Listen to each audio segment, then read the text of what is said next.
Olá pessoal, tudo bem? Sejam bem-vindos para o ano letivo de 2021. Temos pela frente uma longa caminhada de estudos e aprendizagens sobre vários assuntos, tanto de matemática como também de outras áreas de conhecimento. Infelizmente, não estamos vivendo uma situação ideal devido à pandemia, mas devemos fazer o que for possível dentro de nossas circunstâncias.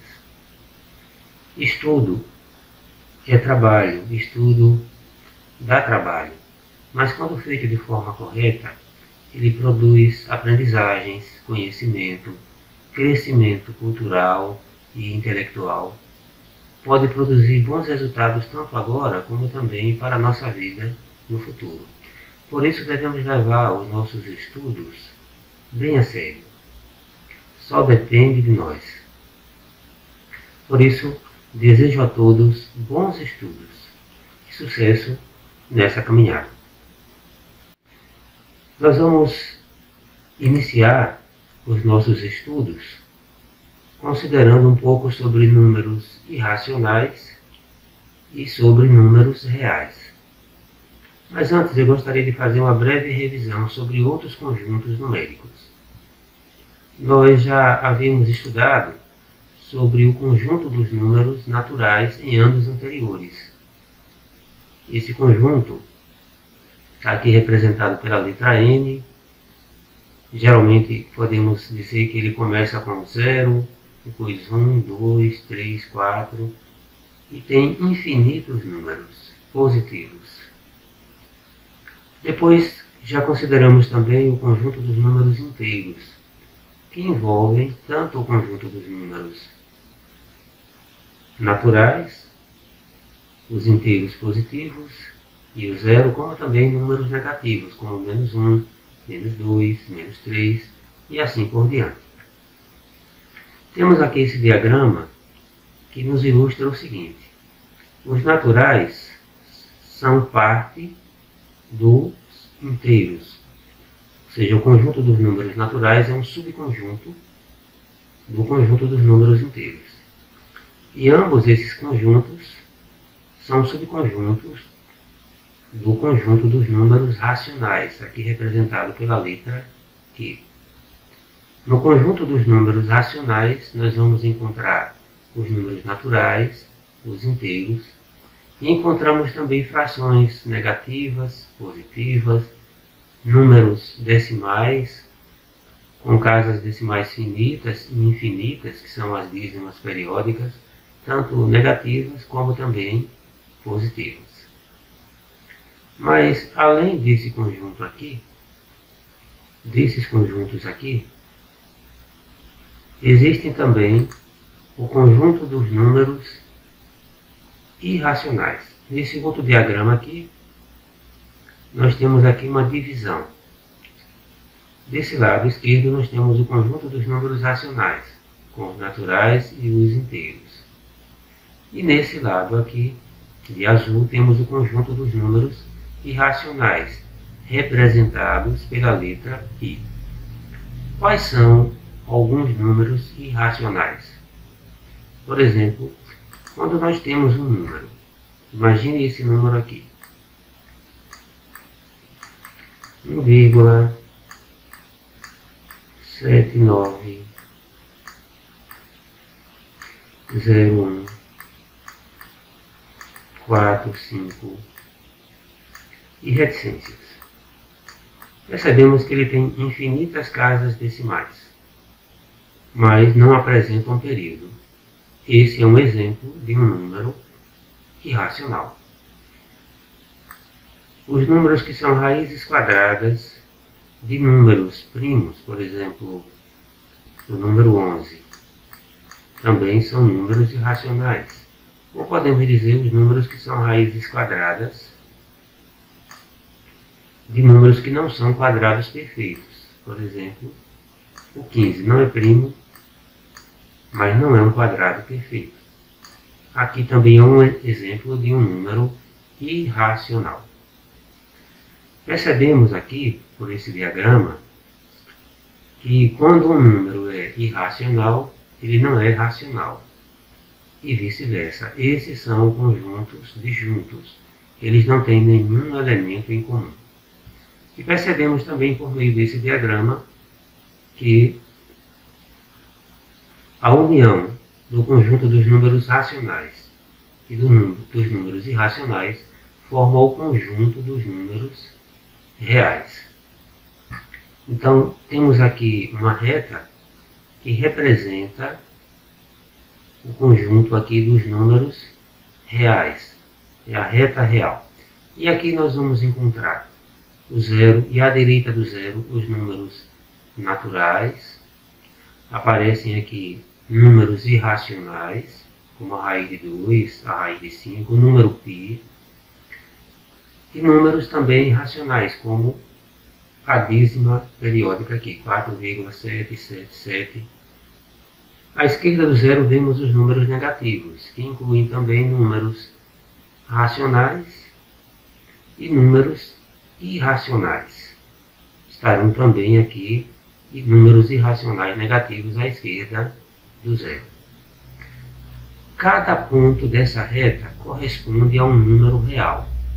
Cada número real, seja ele racional ou irracional, corresponde a um ponto dessa reta.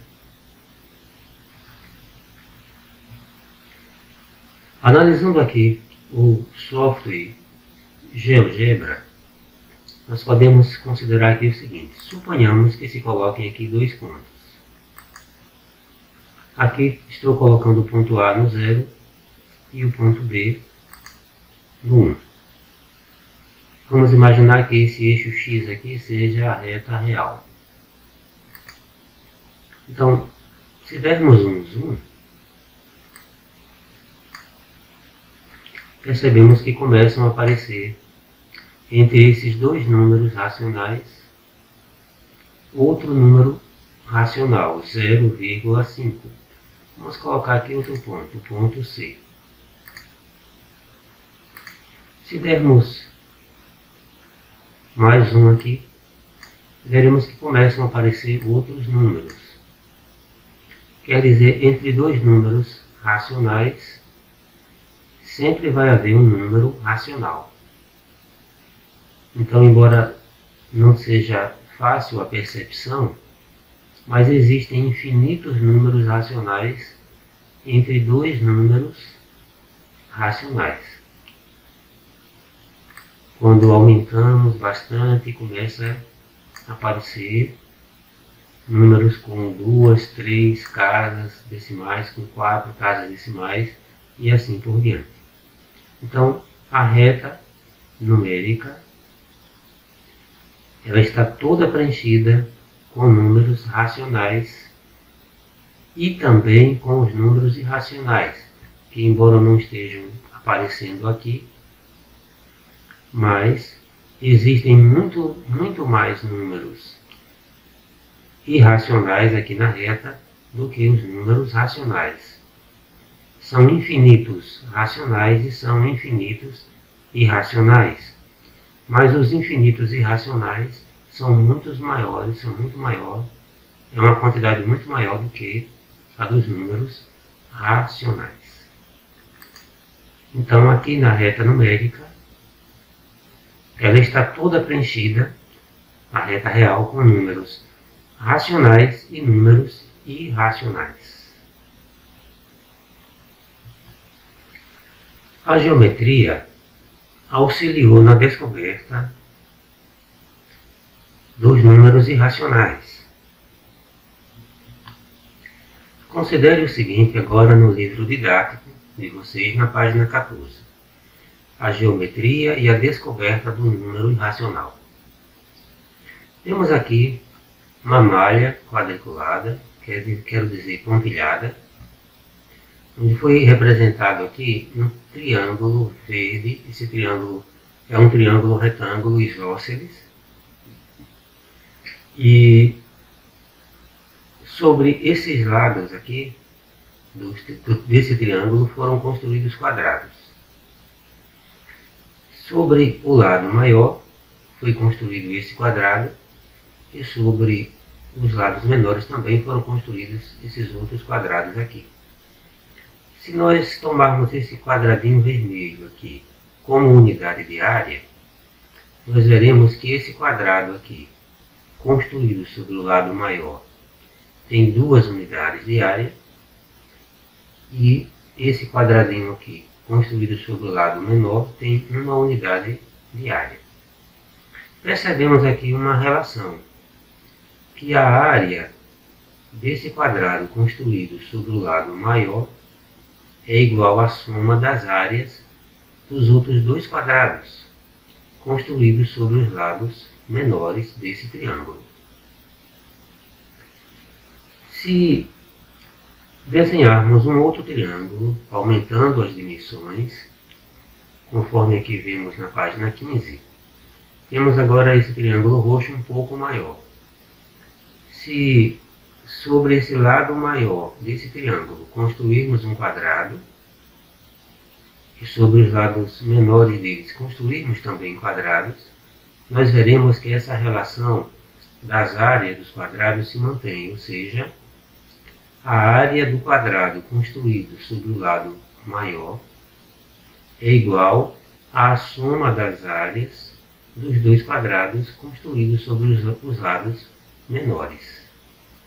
Nesse caso aqui, a área aqui seria 8, e aqui 4 e aqui 4. Portanto, 8 é igual a 4 mais 4. Então, chegamos a essa conclusão. Dado um triângulo retângulo qualquer, a área do quadrado construído sobre o seu maior lado será igual à soma das áreas dos quadrados construídos sobre os outros 2 lados. Essa relação auxiliou na descoberta dos números irracionais. Considere agora o seguinte. Temos aqui um triângulo retângulo isósceles, cujo maior lado mede x e cada lado congruente mede 1 unidade de comprimento. Então, qual é o valor numérico dessa medida x aqui? Então, nós podemos usar essa relação que estudamos agora e podemos colocar o seguinte. O quadrado construído sobre o lado maior, ele terá lado x. E qual será a área desse quadrado? Um lado vezes o outro. Portanto, x ao quadrado. Esses outros 2 quadrados construídos sobre os lados menores, os lados desses quadrados medem 1. Então, a área dele, 1 vezes 1, será 1. E aqui também será 1. Portanto, x ao quadrado, quer dizer a área desse quadrado, construído sobre o lado maior, será igual à soma das áreas dos outros 2 quadrados. X ao quadrado será igual a 1 ao quadrado mais 1 ao quadrado. Daí nós chegamos ao seguinte. X ao quadrado é igual a 2. Qual é o número que, multiplicado por ele mesmo, é igual a 2? Será, então, a raiz quadrada de 2. Veja que um número que, multiplicado por ele mesmo, que dá 2, não pode ser nem o 1, nem o 2. Então, surgiu aí um número que não era natural, que não era inteiro. E isso intrigou os matemáticos do passado. Haveria então um número que multiplicado por ele mesmo seria igual a 2. Esse número, sabemos, é a raiz quadrada de 2. Essa diagonal desse quadrado aqui seria o lado maior desse retângulo, nele a raiz quadrada de 2. Se colocarmos aqui um compasso com a ponta seca no zero, do zero até aqui, o ângulo reto desse triângulo, então temos 1 unidade de comprimento. Se colocarmos o compasso aqui e descermos a ponta do compasso até a reta, quando ela intersectar a reta, esse ponto aqui será a raiz quadrada de 2. Então verificamos que a raiz quadrada de 2 é um número que está entre 1 e 2, maior que 1 e menor que 2. Esse é um exemplo de um número irracional.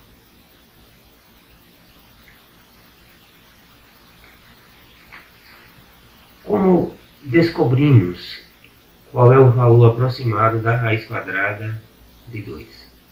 Bem, sabemos que a raiz quadrada de 2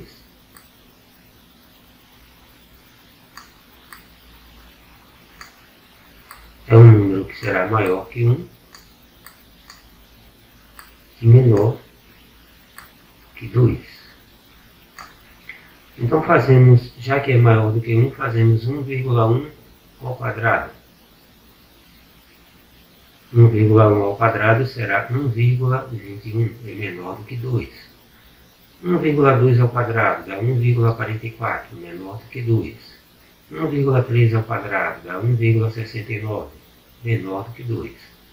1,4 ao quadrado dá 1,96, menor do que 2. 1,5 ao quadrado dá 2,25, passou de 2, já é maior. Então pegamos o valor menor. A raiz quadrada de 2, com uma casa decimal, será aproximadamente 1,4.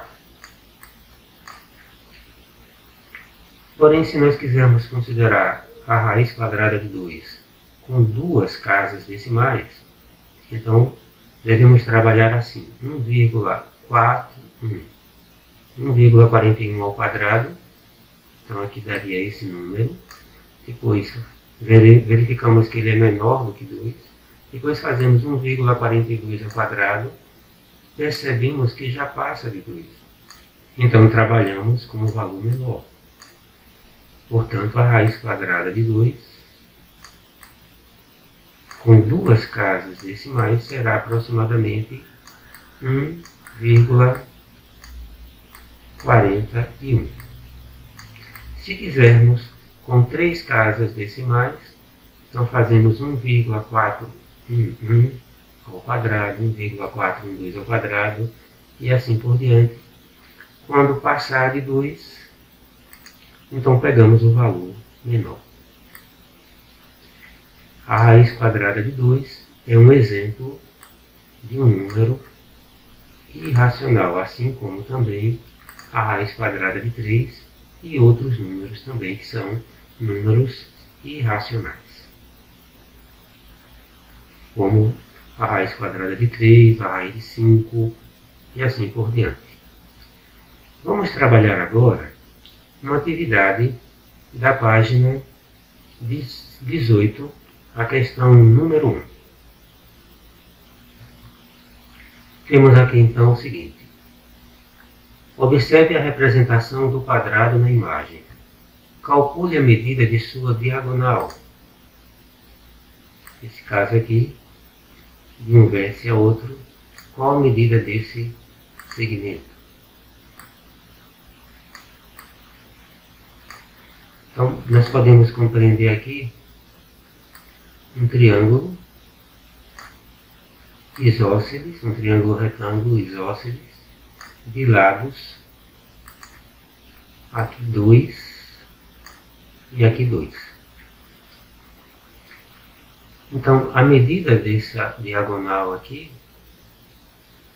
nós podemos dizer que d ao quadrado, respondendo aqui ao item A,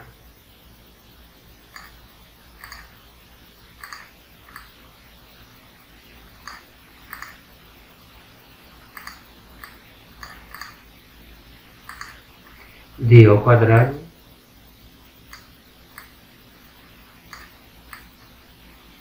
quer dizer o quadrado construído sobre esse lado maior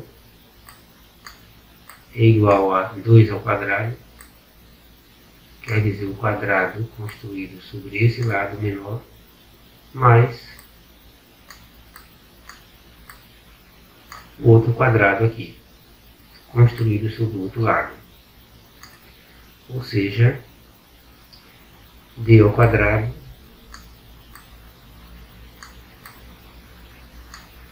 será igual a 4 mais 4 será igual a 8. E daí d será igual a raiz quadrada de 8. Então, esse tamanho aqui, esse segmento aqui, mede raiz quadrada de 8, um número irracional. A letra B pede o seguinte: colocando a ponta seca do compasso em 0, colocando a ponta seca do compasso em 0 e tomando a medida da diagonal como raio, localize na reta numérica a posição de raiz quadrada de 8. Podemos fazer assim. Então, colocamos aqui um compasso e quando descemos o compasso,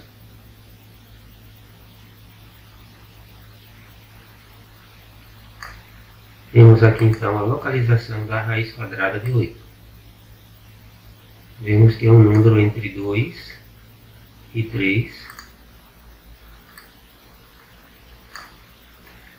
E fica próximo do número 3. O item C pede: determine o valor aproximado desse número irracional com duas casas decimais. Vejamos então.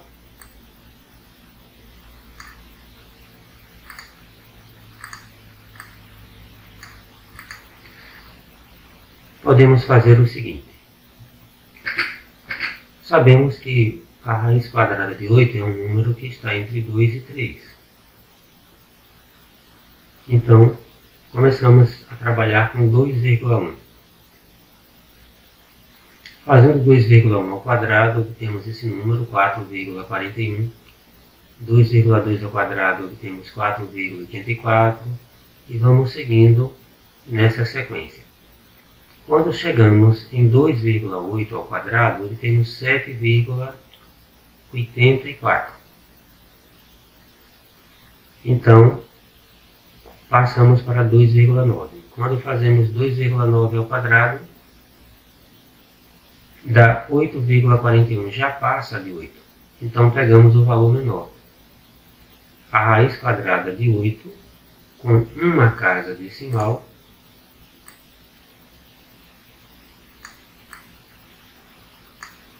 seria então aproximadamente 2,8. Mas como a questão pede com duas casas decimais, repetimos o processo. Agora trabalhamos com 2,8. Aí fazemos esse valor ao quadrado, dá esse número aqui. 2,82 ao quadrado, dá esse valor aqui. Mais próximo de 8. Quando fazemos 2,83 ao quadrado, passa de 8. Então, pegamos o valor anterior. Daí, o valor da raiz quadrada de 8 é aproximadamente 2,82. Outro número racional, quer dizer irracional importante, é o número π. Nós podemos obter um valor aproximado desse número π quando nós dividimos o comprimento de uma circunferência pelo diâmetro da respectiva circunferência. Por exemplo, se medirmos uma moeda de real, o seu perímetro, o seu comprimento, pelo seu diâmetro, vamos obter um valor aproximadamente igual a 3,14. Devido a imperfeições na medida, não vamos obter um número exato, mas sempre quando dividimos o comprimento de uma circunferência pelo seu diâmetro, vamos estar obtendo um número aproximadamente 3,14. Se pegarmos uma circunferência maior, como de uma latinha de refrigerante, medirmos o seu comprimento e dividirmos pelo seu diâmetro, vamos obter um valor aproximado a 3,1, 3,14. Ou seja,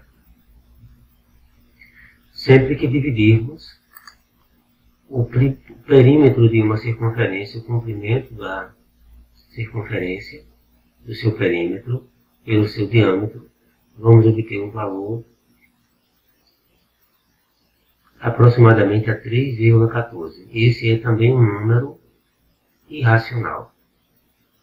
Veja então a seguinte questão no livro didático de vocês. A página 20 é a questão 2. Que diz o seguinte: sabendo que o comprimento de uma circunferência é 56,52 centímetros, determine o diâmetro dessa circunferência. Considere π aproximadamente igual a 3,14. Então, nós podemos estabelecer a seguinte relação: o comprimento dividido pelo diâmetro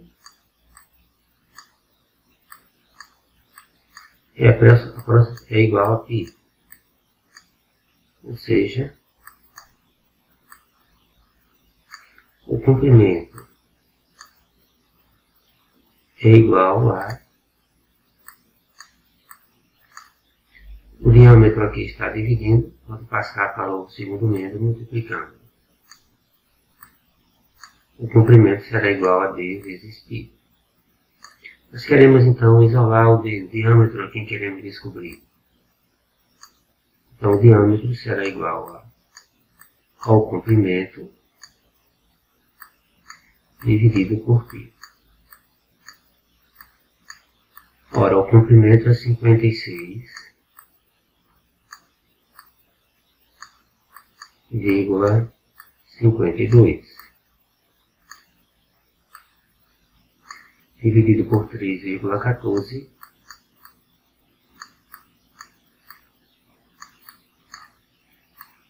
então vamos obter aqui 18.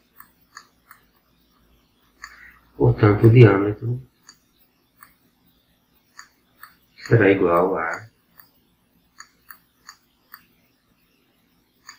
18 centímetros. Como o diâmetro ele é igual a 2 raios, nós podemos dizer aqui que cada um desses raios é 9 centímetros. Apenas para aprofundar aqui, para relembrar esse conhecimento. Mas o diâmetro, que é o valor procurado nessa questão, é igual a 18 centímetros.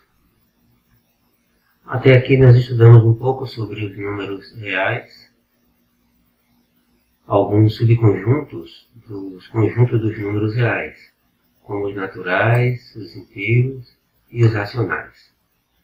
Podem ser formados outros subconjuntos, como por exemplo, quando nós colocamos aqui o R com asterisco, significa que o zero está fora.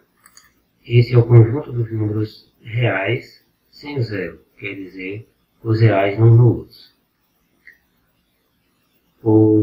A letra R com esse sinal de mais representa o conjunto dos números reais não negativos. Ou seja, aqui está fora os positivos, quero dizer, os negativos estão fora. A letra R com o sinal de menos, o conjunto dos números reais não positivos. Aqui, o sinal, a letra R com o asterisco e o sinal de mais é o conjunto dos números reais positivos. E nesse caso aqui, o conjunto dos números reais negativos. As operações com os números reais. No conjunto N, nem sempre é possível subtrair ou obter divisões exatas ou extrair a raiz quadrada e encontrar um número natural. No conjunto Z, nem sempre é possível obter divisões exatas ou extrair a raiz quadrada exata e obter um número inteiro. E no conjunto Q, nem sempre é possível extrair a raiz quadrada exata e encontrar um número racional. Porém, no conjunto dos números reais, nós podemos efetuar qualquer adição, qualquer subtração, qualquer multiplicação e divisão com números reais, exceto a divisão por zero. E também não podemos extrair a raiz quadrada de números negativos. Então, praticamente podemos fazer qualquer operação com os números reais. Com relação a esse assunto que nós estudamos, então está ficando uma atividade proposta para casa, que é da página 19, a questão 2, e a questão 1 da página 20. Desejo a todos bons estudos.